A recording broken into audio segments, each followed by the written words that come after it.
So we've made it. It's week 7. We're going to start building web applications this week. Now I'm going to warn you that these first 2 days are going to be kind of, these are toy apps. These are just very small things to get you started. On Wednesday we'll start CRUD apps. Thursday we'll start doing Rails and things of that nature. But today is mostly just to understand how everything more or less comes together. We're going to be dealing with a framework called Sinatra. I'm going to do like Sinatra example here, CDN. And the first thing I want to just point out to everyone is that you don't need to take furious notes. All of this stuff, unlike previous weeks, is fully typed out in your curriculum. So, but if there's something that you think that it would be useful, I recommend that you take notes. But other than that, just kind of go along with the ride with me here. All right, so I created a example folder for Sinatra, and I'm just going to create a quick file. I'll call it app.rb because it's going to be an application. It's going to be written in Ruby. I'm just going to do app.rb and it'll open everything in Sublime. So I will have 3 windows. By the way, this is Rails, which is why we're not starting with it. So just to kind of give you an idea. We're going to just deal with Sinatra 1 file for right now. So I've got 3 windows open. I've got my Chrome just to see something show up. I've got my terminal to make sure stuff is running. And then I have my command line, my terminal just to see something's running, and then my text editor right here. So I'm just going to be kind of rotating in between those 3 things. So right here, I've got my app.rb. And the first thing I'm going to do, just to make this a Sinatra file, I'm just going to type in require Sinatra top, meaning I'm bringing in the Sinatra library. That one line just brings in a ton of code for me all at once. And then I'm just going to make a GET request to Frank Says. And then I'm going to type in something.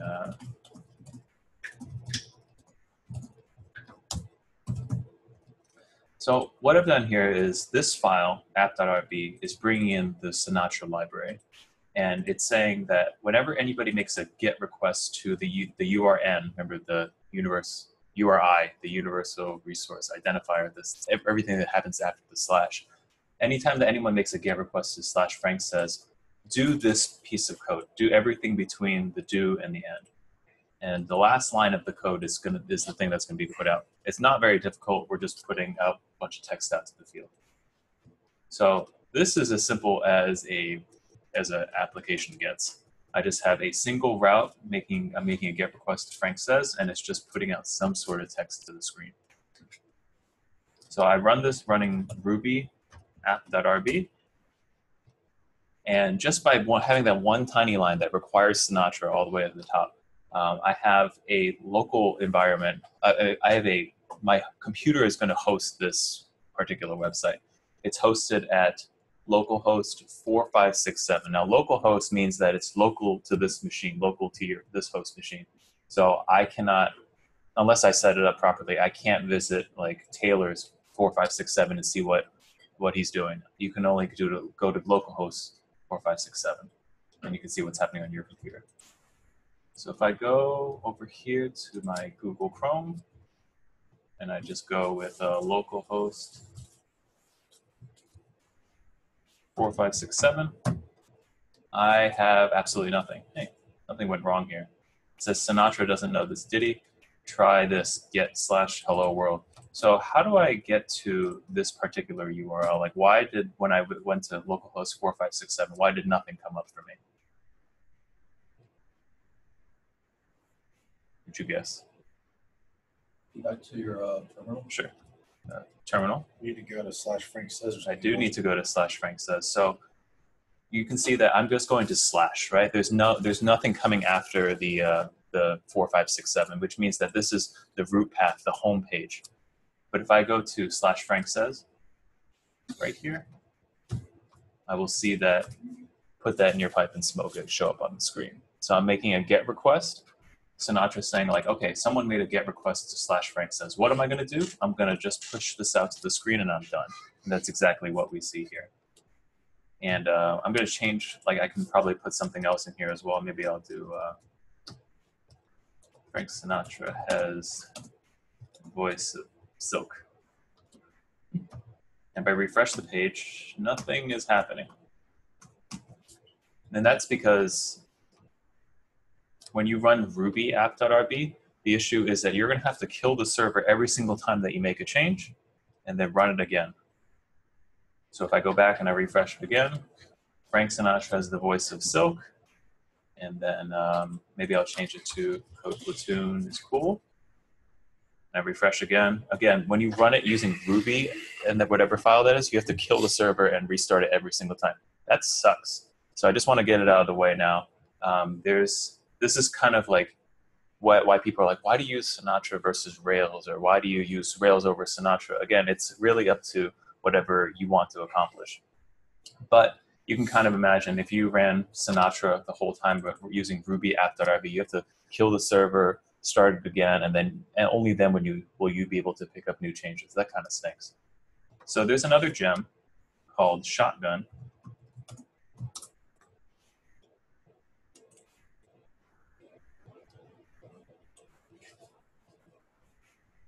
Which will essentially automatically reload everything that's new all the time. So if I change something, I don't have to keep refreshing over and over again. So refreshing the server, refreshing the page. Like, so it's kind of like so right now I have Ruby app.rb, right? So if I change anything here, and I save it, when I go back and I refresh the web page, nothing. Okay. Yeah, nothing happens. Okay. So it's not like automatically. It's that's called hot reloading, right? Yeah. It's not hot reloading like all of the stuff that I've put inside my application. So I'm going to instead use this new gem called Shotgun. So I'll do gem install Shotgun. All right, and then instead of running Ruby app.rb, I'm just going to run Shotgun app.rb.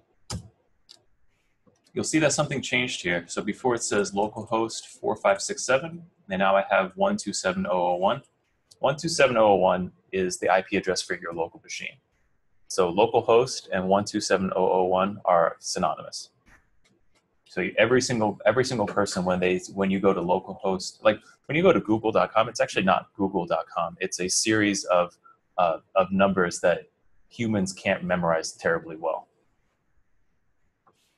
So yours is always going to be 127. Is mine going to always be 127? Correct. Yeah. To your everybody's machine, when you go to localhost, is 127.0.0.1. So it's kind of like if you wanted to go to google.com, you can go to google.com, but underneath the hood, it's actually making a request to the IP address 8.8.8. Like I'm not really sure if that's accurate. It's probably, I guess it is. So it's like it's actually just translating underneath the hood because the google.com does not exist in machine world. It's just 884. They know that 8844 is the IP address that they're talking about.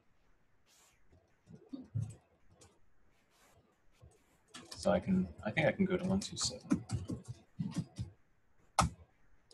Ooh, bad example. Oh, sorry. Yes, 9393. Yeah, so I can go to 127.0.1, or I can go to localhost. I prefer localhost because it's just easier to remember than just a bunch of numbers.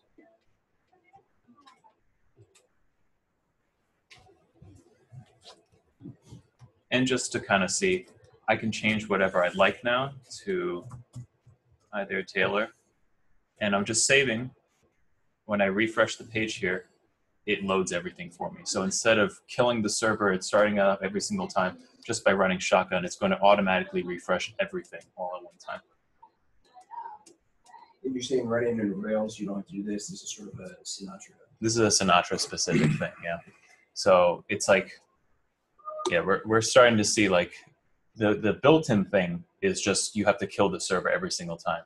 Only by installing a new gem and running it using that command are you able to refresh automatically. And Rails takes away all of this for you. Does so when you use a gem like Shotgun, is that going to lower the user's sort of speed with interacting with the website? It's possible. I can't say for certain one way or the other, but it's another thing to load. Yeah. so you can kind of imagine. All right, so as of right now, all we're doing is we're returning text, and that's kind of stupid because you're not always going to just be able to return text. So we're gonna bring in some variables as well. So I'm gonna bring in the date library, and I'm going to change this to /tomorrow. I'll have some local variable. Tomorrow's date is equal to date.today plus 1. Date.today will just return me today's date, plus 1 is plus 1 day. And then I'll push out tomorrow is tomorrow's date. And we're starting to see, like, we're marrying everything together. We have these gems that we talked about during week 1. We have the HTTP request. We have the URI. We have local variables of writing in Ruby and things like that. That's why we did things the way we did. So if all goes well, what do you think is going to show up on the screen when I visit /tomorrow? John? Tomorrow is 10. Yeah, 25. it's going to return whatever tomorrow's date, right? It's going to say the string tomorrow is whatever the date is for tomorrow. Again, so we go to localhost /tomorrow. And it says tomorrow is 2017, 10/24, which makes sense because we are currently at 10/23. When do you select tomorrow, do they actually create the folder, or it's just like, is that actually the folder in it, or? Can you ask the question one more I time? mean, when you select tomorrow, to me, because it's like you have the folder directory like underneath of it, is actually the real directory, or it's just? It's actually not a directory at all. This is just I don't even have like a URL. I don't even have like an HTML page. This is just plain text that's coming out on the screen. Remember, your browser is the user agent has its own style sheet. So, like the text you're seeing is being styled from the browser. I just want to divert for a quick second. Just remember that HTTP requests are stateless. So before we were dealing with classes and we had things like maybe @tomorrow's date equals date.today, we knew that, hey, you can use, once you declare @tomorrow's date, you have a instance variable and you can use it across different methods, right? Does not apply within HTTP requests. So if I do / day after tomorrow,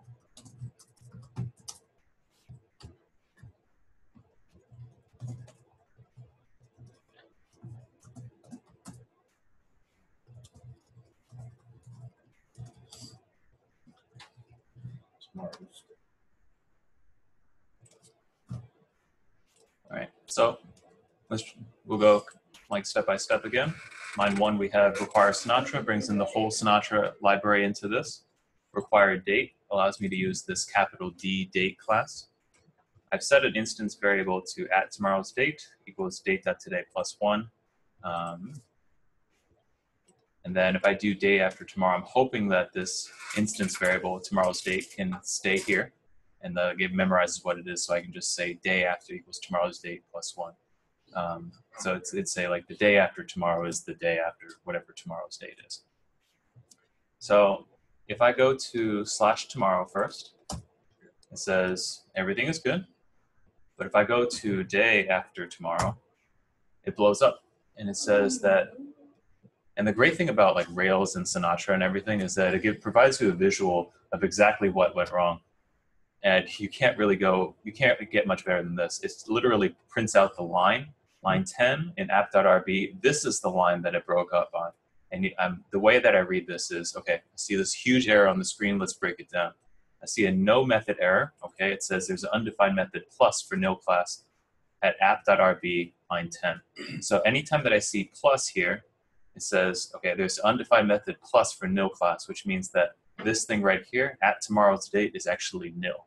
That's how I know that's how I'm like breaking down this giant error message. So again, remember HTTP requests are stateless, so they don't care that you set this up using Ruby like this. They actually need to repeat. You actually need to repeat the code. It's unfortunate.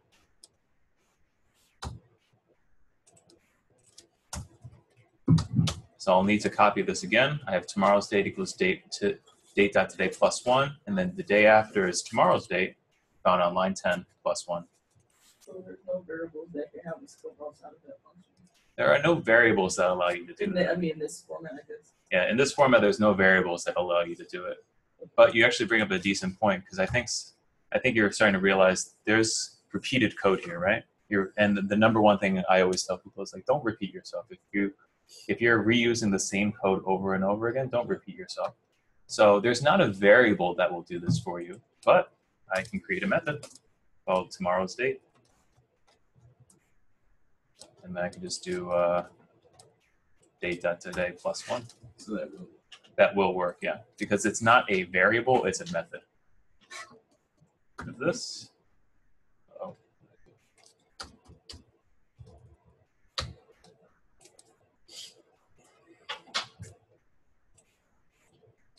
I lose anyone for this one? So you could do like a $, like global variable. We can try. I mean, we can try. The $, you want to avoid as much as possible because you don't want to like have too many of those floating around because it sticks around forever. Yeah. We can try it. I don't know. I try to avoid those as much as possible. So I've got a method called tomorrow's date. So when I make a request to /tomorrow or /day after tomorrow, what I'm doing is tomorrow's date is tomorrow's date. This is looking for a variable which doesn't exist inside of lines 4 through 6, which means that it's going to look for a method inside this entire file, and it finds it within lines 13 to 15. So every single time that I call tomorrow's date, it's going to just evaluate what's inside here, date.today plus 1. So if all goes well, I can go to /tomorrow. It says tomorrow's 2017 10/24. If I go to day after tomorrow,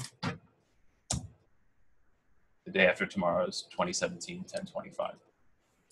At the very base of it, this is like the easiest possible Sinatra example that we can push out.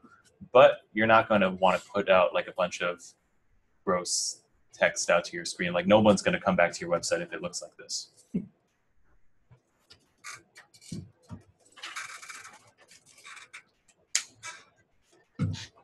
So up to this point, we've been, all of our responses have just been one single line of text, which is great for illustration purposes, for debugging, for education purposes. But if we're going to write a larger application, we need to be able to display more content. So I'm going to just grab some code from here for the sake of time and show you something. Well, we'll just kind of take a look at this giant block of code and see what's going on. So again, I have this require Sinatra up top. Require Sinatra is just bringing the entire Sinatra library into this particular file. And I have a get, so I have this route declaration of get /federal holidays. So whenever anyone makes a get request to /federal holidays, I'm going to execute all of this code. So I have output equal to some string, and then I'm just going to add a bunch of stuff in addition to that string. So this is just says list of federal holidays with the new line, a bunch of dashes with the new line, and a bunch of and 2 new lines. Then we have list of holidays. And list of holidays is a variable, and it's written right here. I'm going to iterate over each one of those, save it as holiday. So the first time through, I save holiday as New Year's Day. The second time through, I save it as MLK Jr. And these are a list of all the federal holidays, right? New Year's, Martin Luther, Washington's birthday, Memorial Day. Yeah, this is everything.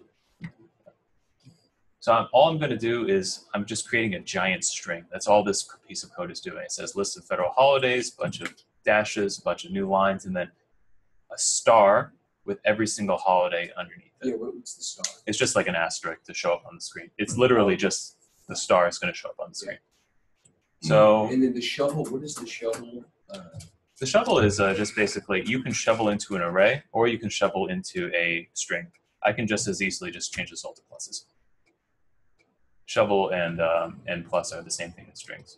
Let's just verify that that works. So in an array pushes and then a string you concatenate, just concatenate. Yes, correct. Yeah. So if all goes well, let's go to federal holidays.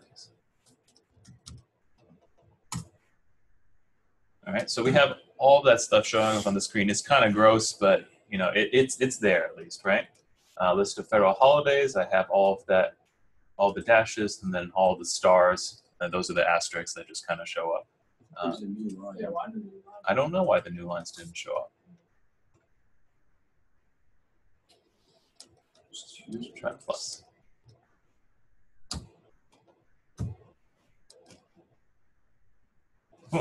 Ooh, I guess the plus is, I guess it doesn't work like that. Oh, it's plus equals. Yeah. Is it because it's a GET request and that's just the /n is what it needs? I think it's because it doesn't Opposed to- have. So, again, I think this kind of goes back to Kara's comment where your browser, like your user agent being your Google Chrome or whatever thing you're using your phone on, has its own individual styling already built in. So I'm guessing that the styling that we had for, like that Chrome has built in does not accept these new line characters. I don't really know. That's kind of not, yeah, I don't really know. But it's not the point of like this particular exercise, right? This one is just kind of saying like I'm creating a giant string in this piece of code, and then I'm going to output it at the end. Now, yeah, so this program programmatically just builds a giant string, but I hope it's kind of obvious that if we had maybe 10 or 15 like different GET requests, this, like if I had one for,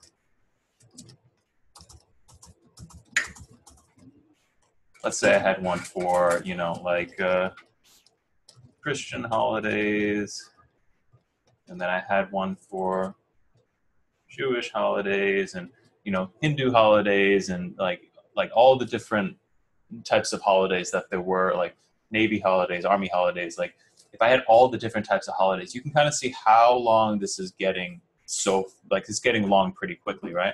So the idea is I don't want a ton of logic to happen.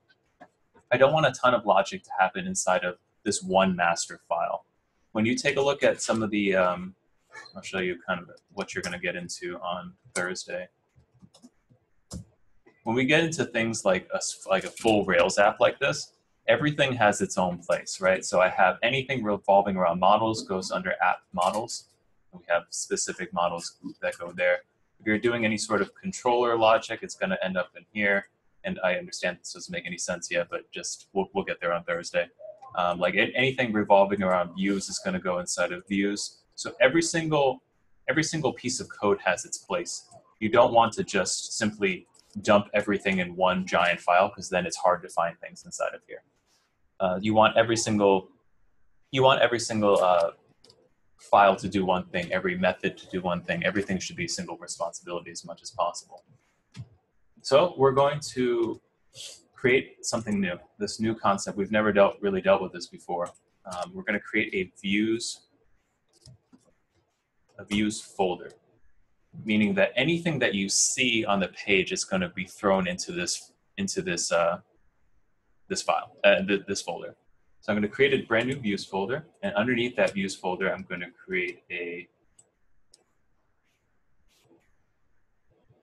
Sorry, I lost my place.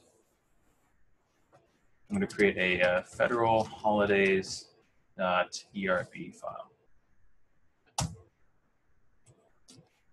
Now, ERB is a new extension that we haven't dealt with, but ERB stands for Embedded Ruby. The E is for embedded, RB is for Ruby.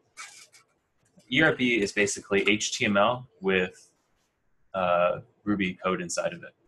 So instead of hard coding out every single holiday or something like that, you can programmatically use Ruby to like push out a bunch of stuff. So I'm just going to grab this and we'll talk about it.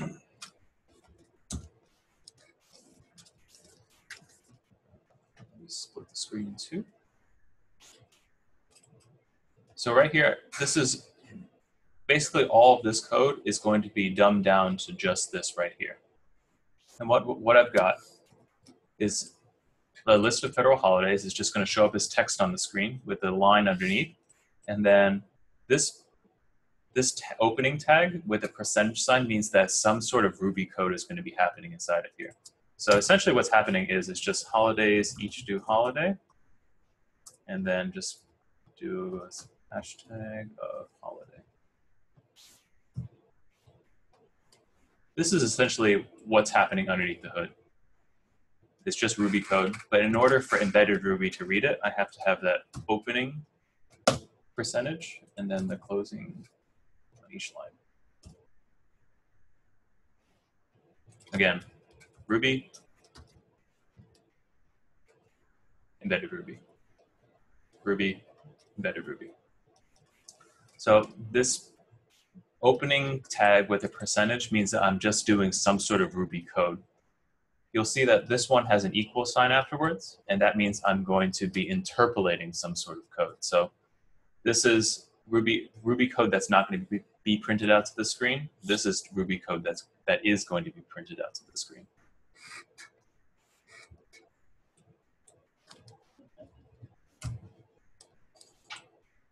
Any questions? Is the .urb, is that a functionality of Ruby or a functionality of Sinatra? As a functionality of Sinatra, yeah, and later down the road, Rails, yeah. So this concept is not it's not unique just to like. Can you guys see this color? Do you want me to change the color to a lighter color?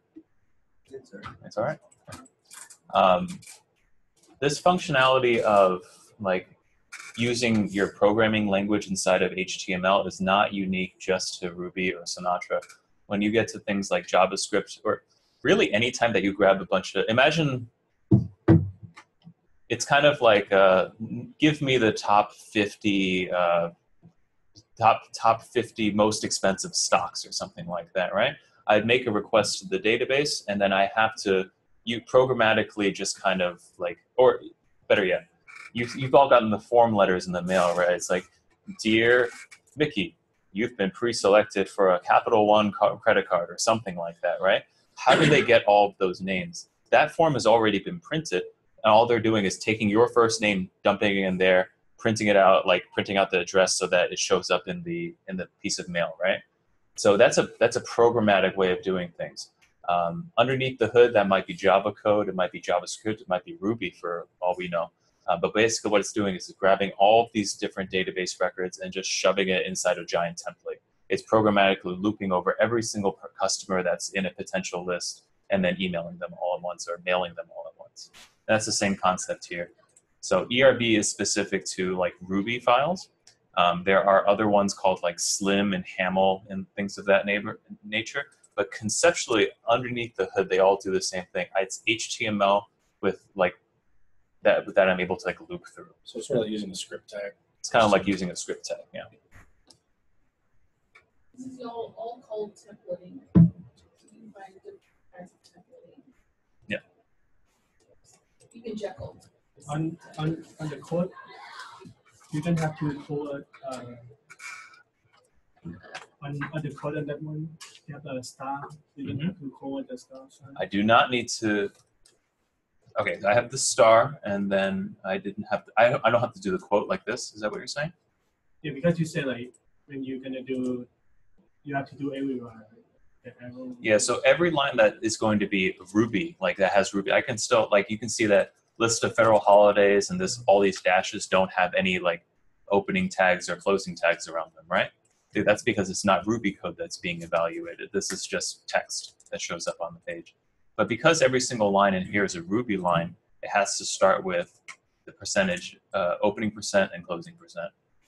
So anything that's going to show up to the screen, that's anything that's going to be served up so that you see it is going to have this extra equal sign. So if I did this, it wouldn't make any sense because I'm not actually pushing any of this out to the screen. What's actually showing up on the screen is the holiday itself. Let's get rid of all of this. So my new way of writing this is going to be ERB federal holidays.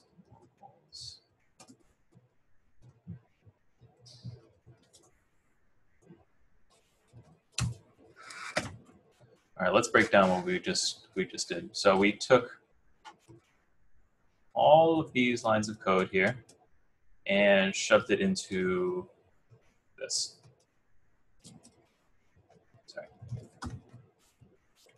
So what this is saying is whenever someone makes a GET request to /federal holidays, I'm going to look for the ERB file called federal holidays. And it's going to by default say like, oh, it's a view that I need to put out. So it's going to be found under the views folder. It's something that Sinatra knows by default. So I'm looking for the ERB file called federal holidays, which is this file right here. And I'm going to pass in a bunch of local variables. That's what this locals stand for. Locals meaning local variables. Like there could be more than one. What I'm going to be passing in is a hash. That hash is going to have a bunch of key value pairs. The one that I'm particularly concerned about is holidays. If I'm going to use a variable called holidays inside of this ERB file, I need to declare what it is here. So what I'm passing in is holidays, and the value of that is going to be this list of holidays right here. So let's just see this show up on the screen. If all goes well, this will look almost identical, which it does. That's good. Let me just verify that it's actually reading this correctly. Nonsensical text. If I refresh this page, nonsensical text. So it is reading that particular template, this ERB file that we have here on the right. This is, I think most people understand this first half, which is saying like when I make a request to /federal holidays, I'm looking for the file with this file name. Most people get that. The locals part is where a lot of people really break down. So locals, again, stands for local variables being just a hash of variables that this could potentially use. I can change holidays to whatever I'd like. I could change it to as an extreme example that you would never use. And if I refresh the page here, everything blows up because there's an undefined local variable or method holidays. This ERB template is just saying, I expect you to pass me a variable called holidays, and you're not doing any of that here because I changed holidays to poop. So what I can do instead, I see your hand, I'll get to it. If I change this to poop instead, and I refresh the page, it shows up what we want. Again, this is just a collection of different variables that you're going to be passing in. The key is going to be whatever is going to be used here, and the value is this collection right here. I'm going to change this back, and you've had a question. So it only expecting one hash called locals. Exactly, and this can contain many different ones if you wanted to.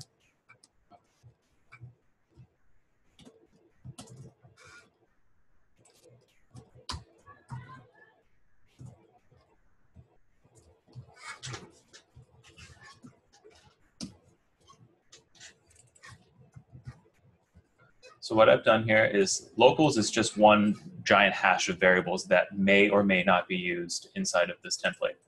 So I have the holidays one, which is used here, and the value of that is this list of holidays found here.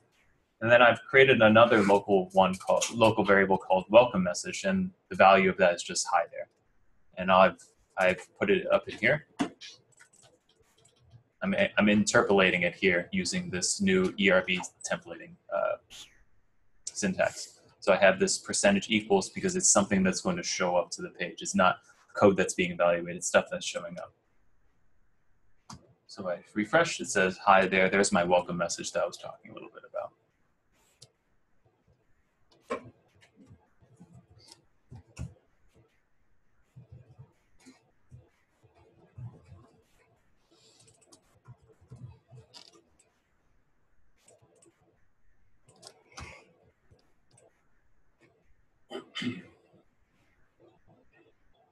Right. So up to this point, we've just been listing out a bunch of plain text, which looks terrible, right? It's not exactly what we want to see on most pages. So we're going to start bringing in some HTML as well. I'm going to grab this. You had a question? No, just say there we go. Here we go. So I have just grabbed everything from your curriculum and just copied and pasted it here.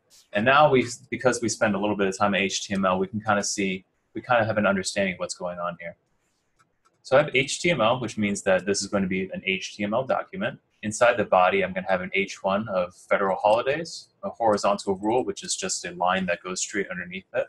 And then I'm going to have a UL. What does UL stand for? What did you use? What was the horizontal? This HR is just going to be, you'll see it in a second. I'll show you in a second. We'll come back to here.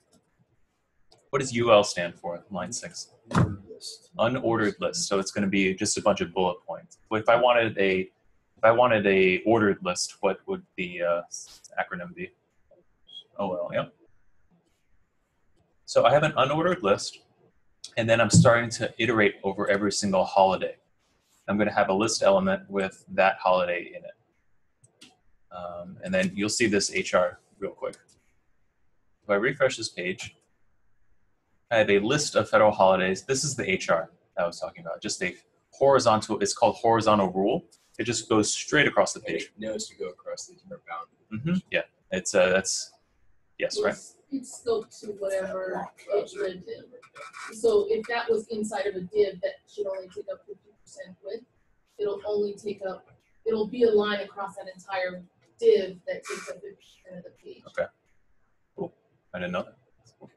So I have this giant H1 list of federal holidays, the horizontal rule, that HR that we were talking about.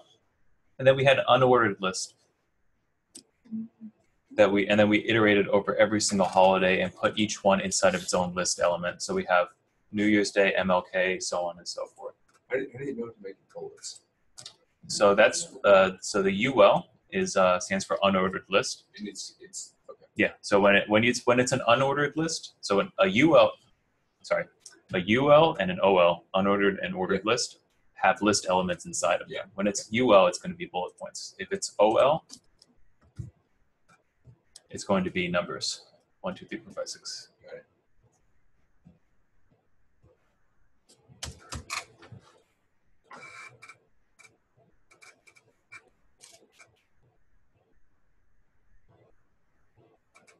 All right, let's add one more action to our thing for today.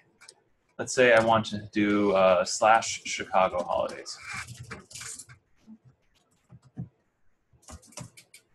Okay.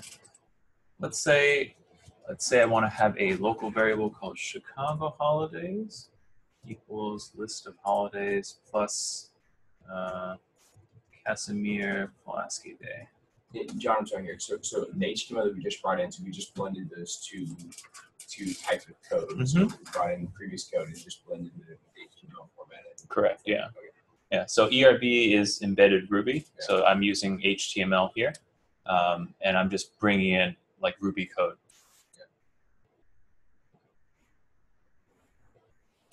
All right. And then now we're going to create one more action. So instead of just having one get request to / federal holidays, now we're going to go to / Chicago holidays. So I have a local variable, which means it's just scoped within this do and end block, so just between lines 7 and 9 for right now, of Chicago holidays, which is the entire list of holidays plus Casimir Pulaski Day. So in the end, this will look like this giant array with one extra one for Casimir Pulaski Day at the end. What is that? Is Pulaski Day an actual holiday in Chicago? It is. I don't remember the history right now. Pulaski is a Polish person. Thought about some stuff. Yeah, it's a. Actually, I saw it right here. Local holiday, first Monday of every March. A Revolutionary War cavalry officer.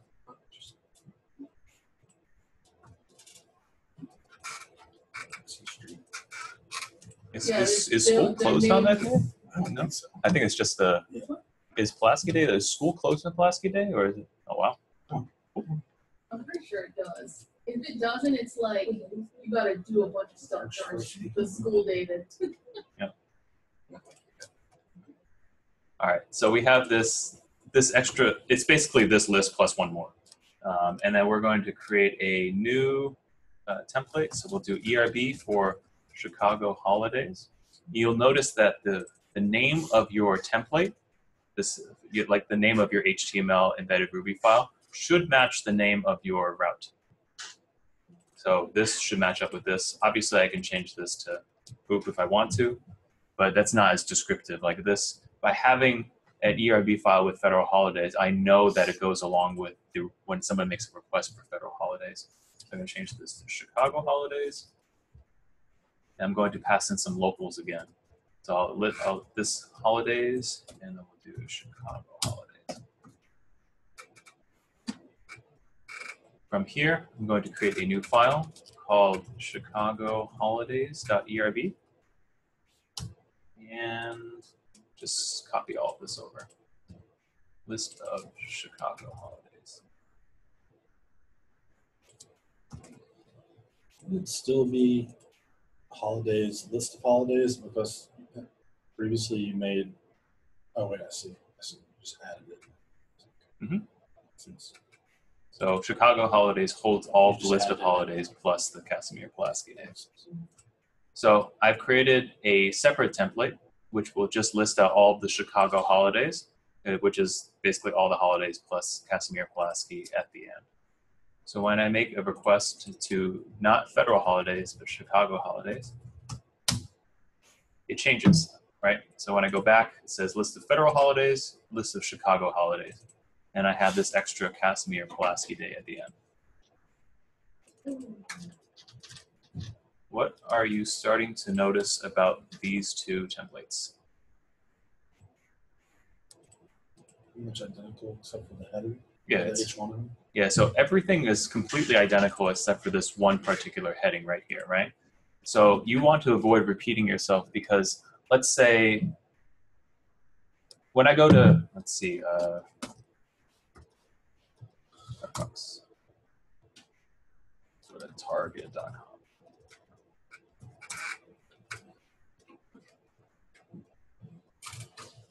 When I go to Target.com, there's a lot of things that get loaded up, right? But there are things that you can rely on being the same across the board. So this thing up here is going to more or less remain fixed no matter what site I go to. Whatever, you see how this black line stays the same, or I can click on these Starburst Skittles candies and things like that. But this still remains the same, and this also remains up top. You can kind of imagine if you were to write the HTML for every single page that you could possibly go to, you'd have to copy all of the code for this and all of the code for this and copy and paste it for every single page. And on something like a Target.com, you're loading up tens of thousands of pages, right? As many, like there's probably hundreds of thousands of pages to be quite honest. But these things always remain constant if you're shopping. And that's kind of the idea of what's called an application layout. If you know that there's going to be certain things that are going to be across the board the same, then you just have to write it once, and then you never have to worry about it again.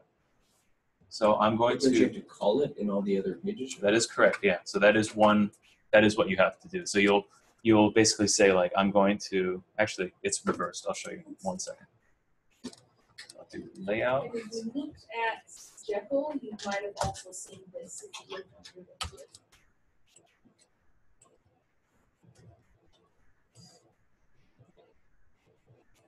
So let me know if it gets too small.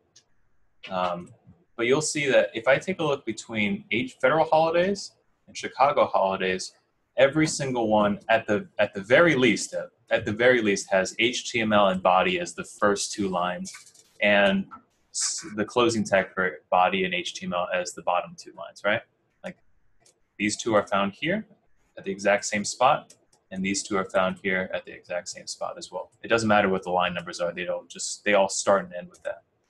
So by having this layout right here, it's basically saying I'm going to load this first. I'm going to load the HTML in the body, and then I'm going to yield into the individual layout, into the individual template. Meaning I'm going to load this first. So layout comes first. And then it's going to say I'm going to have HTML and body, and then I'm going to yield over to the individual template for everything else that happens afterwards.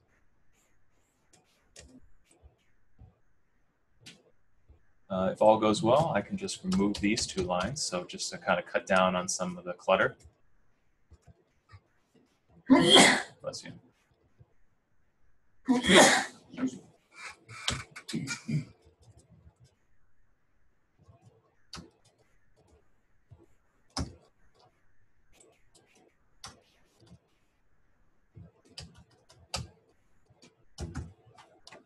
It's a little cleaner, right? At least. So I've removed 8 lines of code and just put it inside of here instead.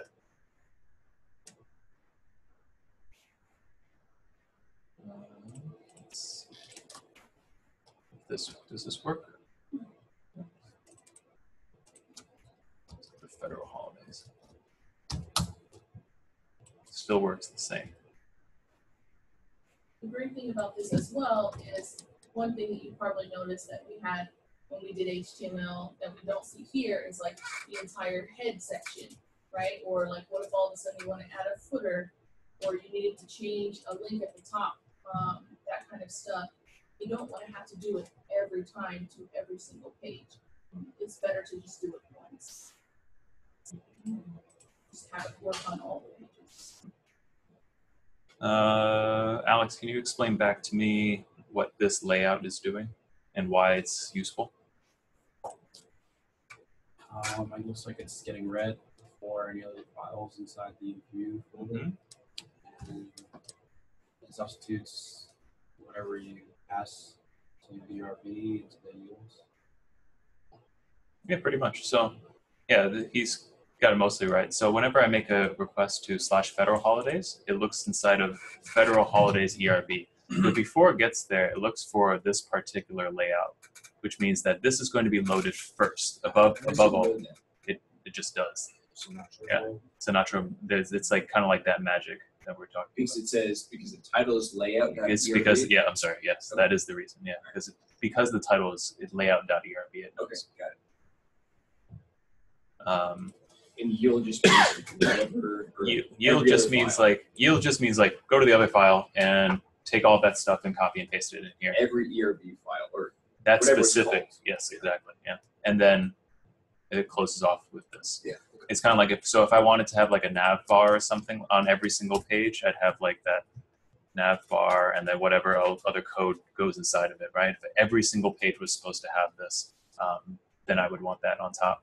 And at the bottom, if I wanted every single page on my website to have the same footer, right? Like the contact us, about us, like terms of service and privacy policy. You've seen that at the bottom of websites. Yeah. That's all stuff that shows up at the bottom right here. So I don't have to copy and paste it into every single file.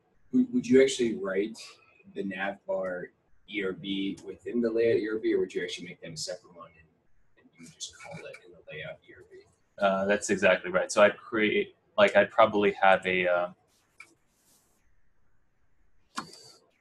sorry, can you ask the question one more time? So like the navbar is going to be in all of them, right? Yeah. So would you create, so you have layout ERB, and then you have to write like navbar in there. Yep. Would you also have a separate file called navbar.erb to actually explain You exactly what? Yeah, you could do either. Like you can throw all of the code, like if I had like a nav bar with like a bunch of like links inside of them or something like that, Yeah. you could totally write them all inside of here. Oh, sorry, LI.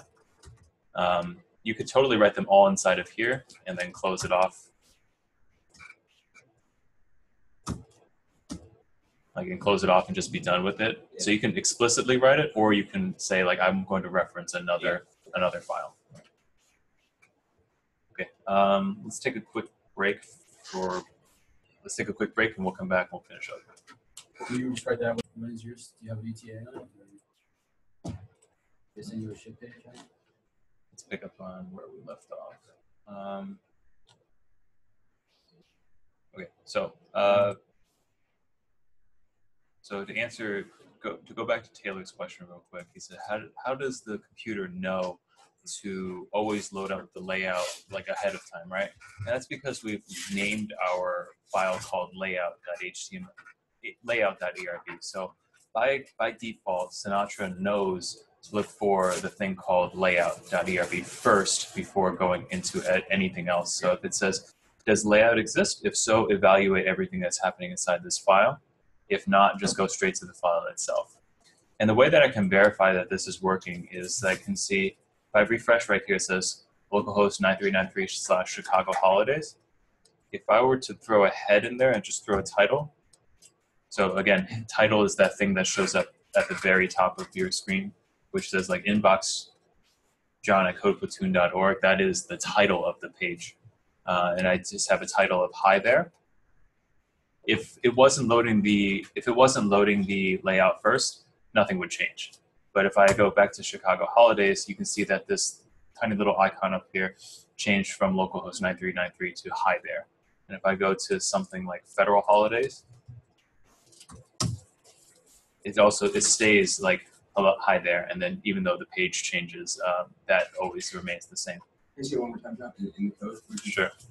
So I'm just verifying that this layout is put out before anything else. If I can just do, this should be here if there is a layout.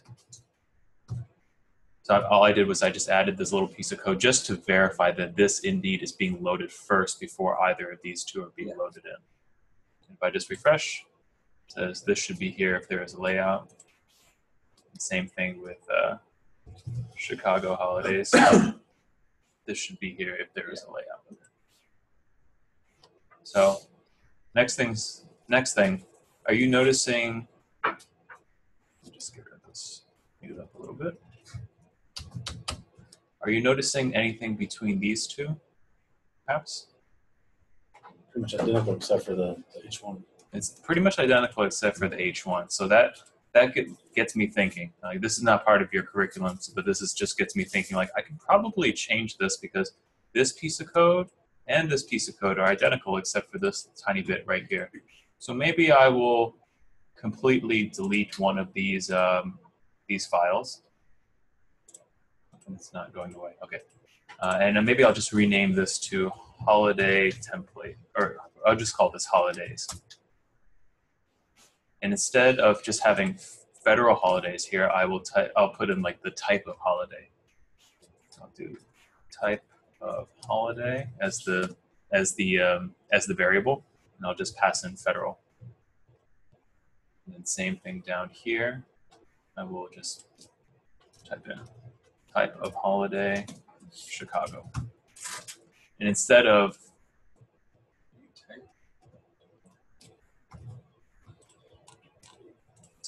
typing like hard coding list of federal holidays, list of Chicago holidays, I will just replace this whole thing with list of type of holiday.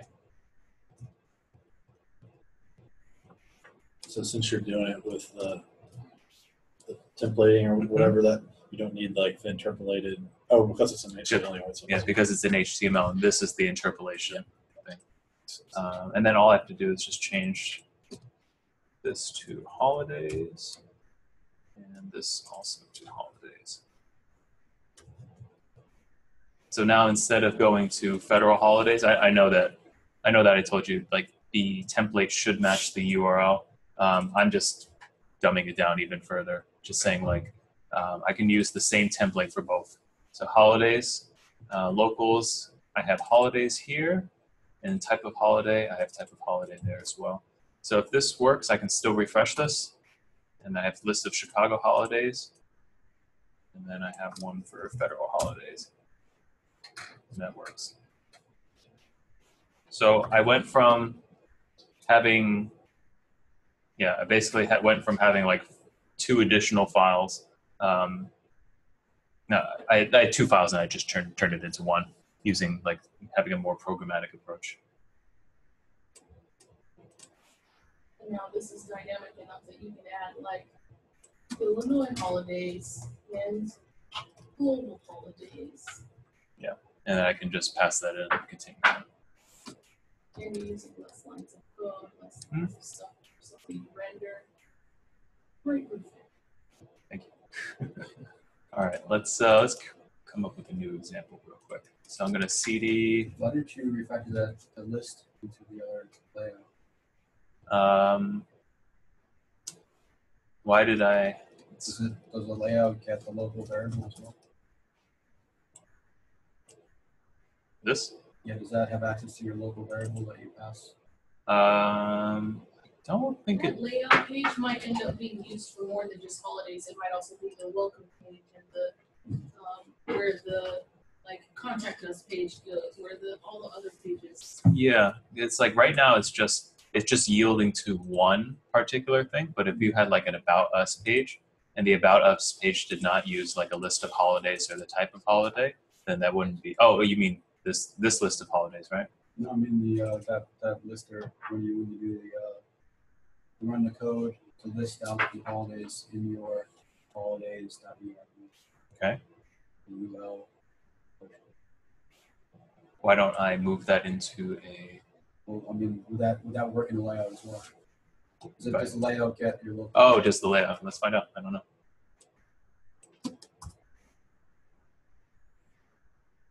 I don't think so, but we'll find out.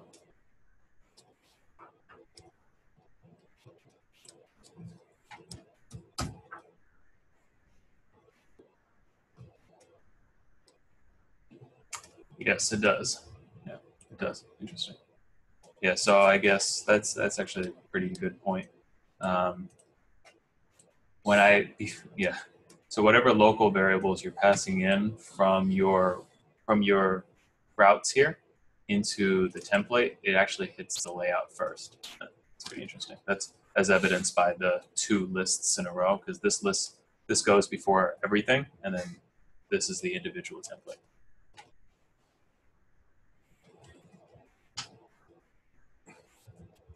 Okay.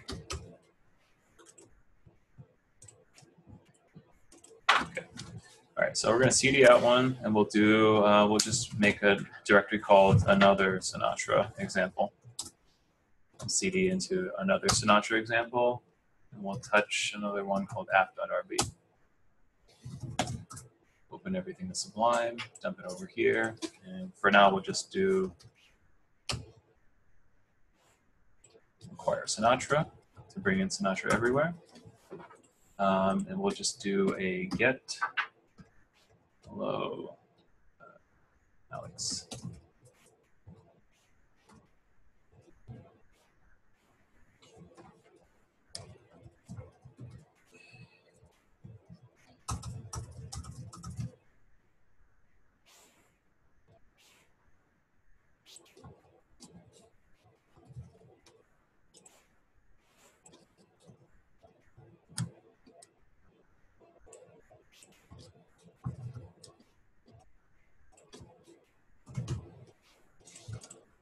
All right.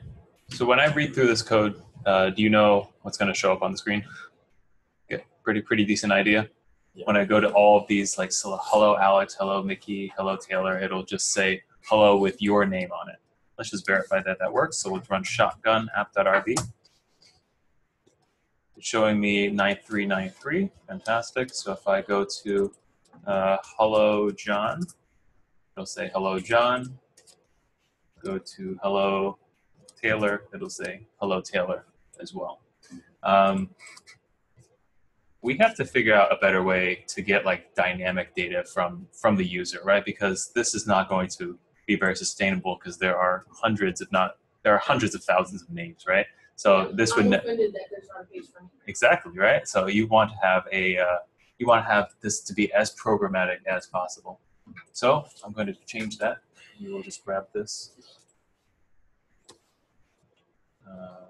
We'll just change this to get /hello/name. And we will just do hello.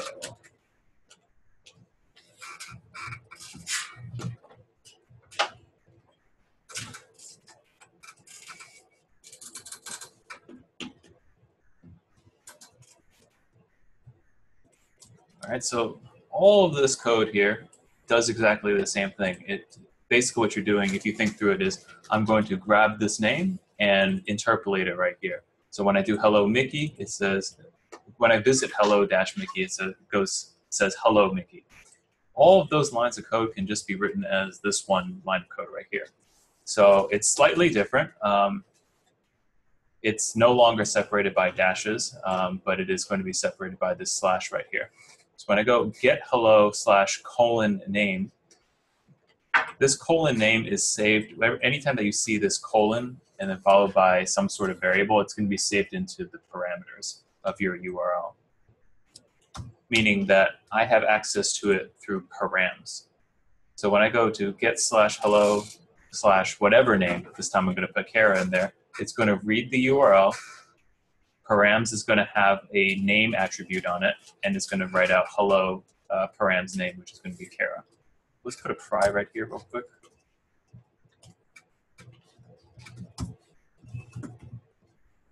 All right, let's go back. Kara was not pleased with me earlier, so I'm going to go to /hello Kara, And then I'm spinning because I'm in that prize session right now. Let's take a look at what params looks like. So params is just a hash that's built into every single request. Params is a hash that's built into every single request. And if you have something inside of your URL, which is like slash like colon name or colon whatever, it's going to save that into your params. So you can kind of see that I have params with the name of Kara because I visited hello/Kara. So when I take a look at what params name looks like, I get Kara back. So if I exit here, I'll go back, and then it says hello, Kara, enthusiastically because. Yeah, well,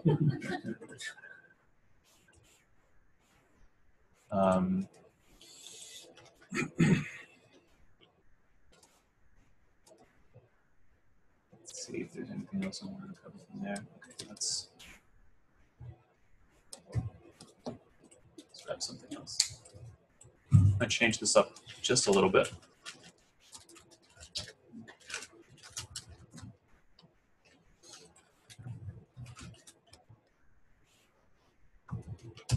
All right, so I'm just upgrading it a little bit. So I have a get/hello/name, the same thing where I know that I'm going to be passing in some sort of name.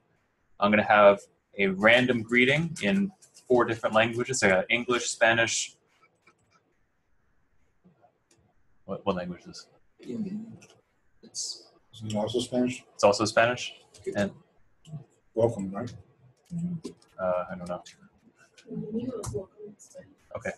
So another Spanish one, and I'm not sure what this is. Tagalog?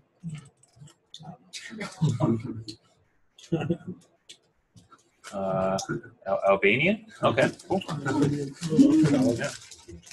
And it's gonna. So I have a random greeting that I'm going to choose at random every single time. The greeting name is a variable that's basically the params name. It grabs it from the params inside the URL, and what's going to be put out to the screen is some random greeting with your name on it. So if I go to /hello/ we'll do Alex again. It says hola Alex, and then if I have one for like Rod, who's not here, have hello Rod, and it's going to be random every single time. So if I refresh this, it could be something different every single time, which is it's kind of fun, I guess. Any questions on params? This. All right, this last little bit, and then we'll get started on the work for today. Let's. Can you do multiple parameters? What's that? Can you do multiple? You can do multiple parameters. Something else. If you wanted them on the same one.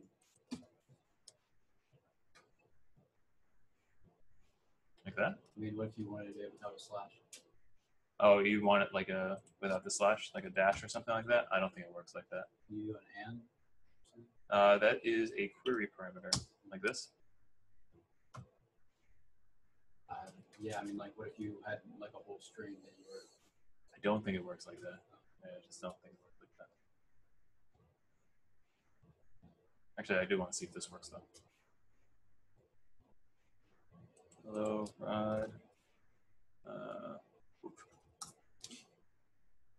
Yeah, I can do multiple parameters, but I don't know if I can just combine it like that. I think it has to follow that /, whatever, in order to work the way that you're thinking.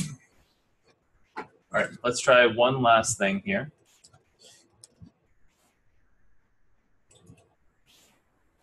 Let's just do, let's call this, let's rename this, we'll do reach.rb. It seems weird because like post parameters, you can like post in a whole. That's because I'm making a GET request though.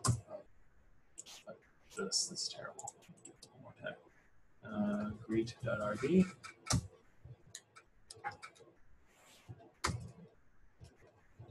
All right, so you don't need this.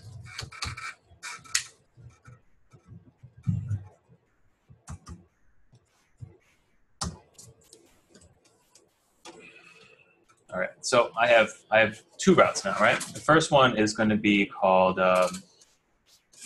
greet. So when I make a GET request to greet, it's going to look for the ERB template, which means that I need a views folder and a greet.erb file inside of there.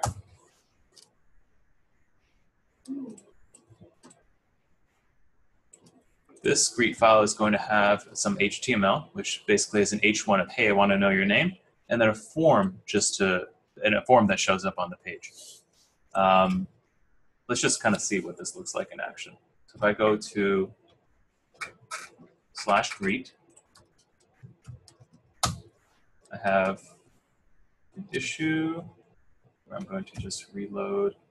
Oh, it's because I'm running Shotgun on app and not greet. I have, hey, I want to know your name, and then you enter your name right here, and then you press say hey. This is a form inside of HTML. So it's a form. The method is going to be post, and the action is going to be greet back.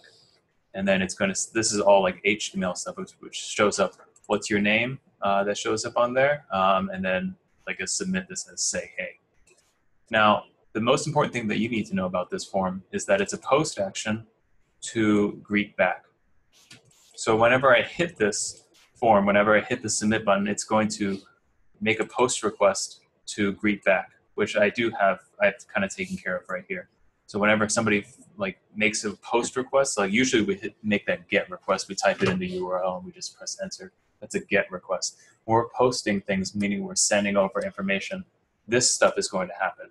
I'm going to have name equals params username, which means it's going to look inside the form for something called username. And then I'm going to load the template back called greet back that has a local variable with name of, I'll just have this as like response name or something to make it a little bit more descriptive. And I'll finally have this greet back.erb template. And I will throw this in there. Great, it's nice to meet you, whatever your name is coming back. Let's see if this works.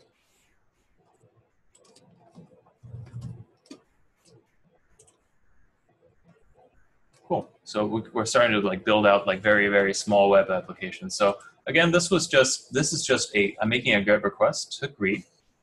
It loads up, it hits this right here, loads up the ERB greet file, and then it loads this out on the page.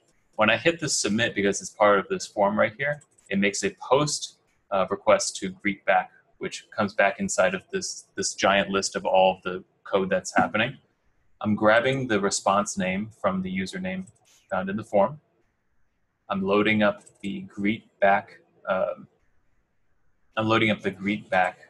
Template, which just puts it out to the screen. Great, it's nice to meet you, whatever your name is. Question about that. Yep. Why did it not add greet back to greet? But I guess more importantly, why did it not show you what the parameters were? Like usually when you submit a post, it displays like the parameters in the post tree. So yeah, there's a couple of ways of, actually no, it actually doesn't. I don't think so, no. So you don't want to, there's a little bit about that in your, there's more written on that in your curriculum for today, which I won't get into. I'll let you read that one on your own. But essentially the question was, why when I go here and I type in like Deja Baker or something like that, why when I hit say hey does Deja Baker not show up in the URL string, right? Like this, right? That's going to be a GET request version of it. So if you go to like most like websites now, right? If I were to sign up for a new social security card or something like that and I need to enter my information, there's two things. One, if I enter my my current date of birth and all that kind of stuff and it shows up as a query string, it's not protected. So when I send stuff via post, and we'll get into this when we get into Rails, like it's going to encrypt all of that information right away so that it can't be as much as possible cannot be intercepted and stolen. So post requests by default do not put it in the URL up here. So post requests just send a bunch of information in a small little packet over to the server. That's not standard, though, right? That is standard. Yeah, the hosts do not put everything inside of the URL string up here. But that was like how we did that curl submit. I think that's kind of like hacking all of that. Mhm. But a post request is largely like the standard for how you're going to modify information in the database. And at this point, that's like more of what you're doing than like that's where you're getting towards. And the idea of using query parameters to make a GET request to a server. Cool. Yeah, actually, there's an answer to that directly in your curriculum, to that question you asked, so you can read about that. Okay, so today we're going to pair up. We have 5 people here today, so one person's going to work solo. But welcome back to pairing. We have 2 challenges for today. The first one is called credit card, and the second one is called Secret Santa. So the first one is Sinatra credit card. Essentially what you're going to do is you're going to have a form on your page where you enter your credit card information, and then you press submit. When you hit submit, it's going to run through an algorithm that you're going to write. Hint, hint, you've already written it. And it's going to print it out back to the screen. Your Visa card or something like that, or your American Express was valid or invalid. That's going to show up on the page. I'll show you what it looks like in just a little bit. I'll find a working version and I'll send it to you. And then another one's going to be Secret Santa, as we are getting closer to the holidays, and we should probably change the name of this.